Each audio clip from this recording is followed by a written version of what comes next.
కార్యకర్తలు కూడా పెద్ద ఎత్తున వాళ్ళు కూడా చేరుకొని ఇక్కడ మాగంటి సునీతకు వ్యతిరేకంగా ధర్నా కార్యక్రమాన్ని నిర్వహిస్తున్నారు. ఒకవైపు వాళ్ళు, మరోవైపు ఈ బీఆర్ఎస్ వాళ్ళు, మొత్తం రెండు వర్గాలు కూడా బాయి తీరిన పరిస్థితుల్లో మొత్తం పూర్తిగా ఇక్కడ ఉద్రిక్త పరిస్థితులు తలెత్తిన పరిస్థితి కనిపిస్తుంది. ఇప్పటికే ఇక్కడికి ఎమ్మెల్సీ పోచంపల్లి శ్రీనివాసరెడ్డి, అదేవిధంగా మరికొంతమంది బీఆర్ఎస్ కార్యకర్తలు కూడా చేరుకున్నారు. వాళ్ళందరినీ కూడా పోలీసులు అరెస్టు చేసినారు. మొత్తంగా ఇక్కడ తీవ్ర ఉద్రిక్త పరిస్థితి ప్రస్తుతం కనిపిస్తోంది. ప్రస్తుతం ఇక్కడ మనం చూడొచ్చు మాగంటి సునీత ప్రస్తుతం ఇక్కడ ఉన్నారో ఆమె మాట్లాడే ప్రయత్నం చేద్దాం. చెప్పండి, ఏం జరుగుతుంది?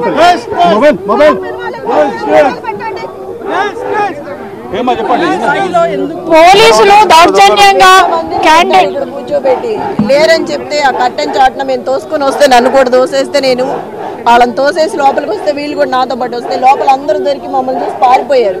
దొంగ ఓట్ల లిస్టులన్నీ దొరికినాయి, కొన్ని దొరికినాయి, కొన్ని లాక్కొని పారిపోయాడు వాడు. అయినా ఎమ్మడిపడి పట్టుకుంటే దొరకలేదు. అక్కడ ఒక 500 మంది ఉన్నారు, ఇంకా కూర్చొని ఉన్నారు. కొంతమంది పారిపోయారు, కొంతమంది ఇంటి వెళ్ళారు.